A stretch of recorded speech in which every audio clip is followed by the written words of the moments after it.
Today's play activity is missing pictures, which comes under the category of cognitive development of preschool students. So this play activity can be shared with the preschool teachers or parents who have the children of the age 2 to 6 years old. The objective of this play activity is to name the pictures of objects that have been removed from the view and to develop the memory. For this we need a medium group of students, and the material required will be picture cards of common objects like food, socks, a pair of shoe or elephant, chair, etc. How we have to play this activity now? Put 3 objects or pictures on the table, show the children the pictures and name the items in them. Make one child shut his or her eyes and take away one picture, and taking care not to shift the other two. Then let the child open her eyes and name the missing picture. Begin with the picture that are very different, like elephant, shoe, car, and ask the children to improve this skill. Use the pictures, and as the children improve their skill, use the pictures that are similar in appearance, like 3 different type of shoes. When variation is possible here, play the game but use 5 pictures and remove 2. Then another variation is possible. Let the children play the game in pair or in group of 3 or 4. Now third variation is possible. Show the children to 4 cards which are in sequence. For example, story in the 4 cards, then remove 1 and let the children gaze and describe the missing picture. He play activity आहे मुलांची आकलन क्षमता वाढवण्यासाठी.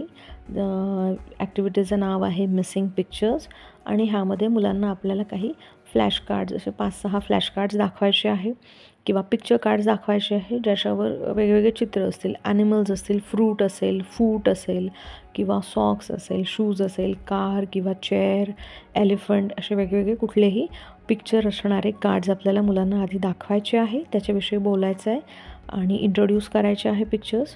म्हणजे मुलांना ते pictures नवे वाटायला नकोत म्हणून त्याच्याविषयी सगळी माहिती सांगायची आहे. आणि त्यानंतर एका मुलाला डोळे बंद करायला सांगायचे, किंवा 4-5 मुलांचा ग्रुप असेल तर त्या 4-5ही मुलांना डोळे बंद करायला सांगायचे आणि त्याच्यातून एक पिक्चर आपण काढून घ्यायचं, कमी करायचं, आणि मग कुठलं पिक्चर कमी झालं आहे ते मुलांना शोधायला सांगायचं किंवा विचारायचं की ह्याच्यामध्ये आधी काय होतं आणि आता काय नाही आहे, काय मिसिंग आहे ते मुलांना विचारायचं.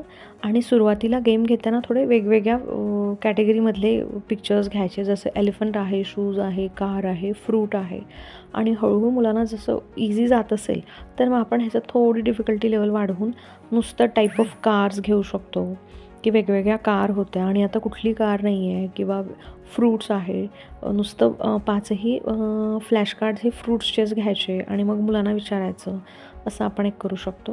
ह्यामध्ये एक व्हेरिएशन असं होऊ शकतं की गेम खेळताना 5 पिक्चर्स दाखवायचे आणि 2 काढून घ्यायचे, 2 कुठले कमी झाले ते मुलांना विचारायचं, किंवा मुलांना खेळताना पेअरमध्ये खेळू द्यायचं किंवा ग्रुपमध्ये खेळू द्यायचं.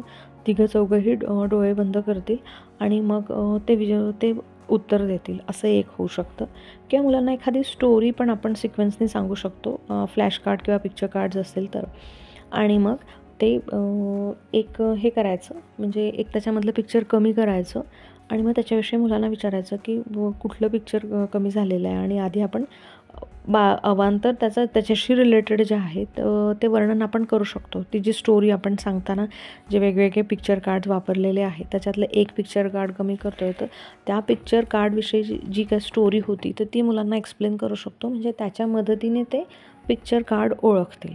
असा हा इंटरेस्टिंग आणि मजेशीर मिसिंग पिक्चरचा गेम आहे, जो आपण घरीही खेळू शकतो, शाळेतही खेळू शकतो, आणि ही एक खूप इंटरेस्टिंग आणि आकलन क्षमता मुलांची वाढवणारी प्ले ॲक्टिव्हिटी आहे. ह्याचा फ्युचरमध्ये आपल्याला अभ्यासामध्ये मुलांना खूप उपयोग होतो या आकलन क्षमतेचा.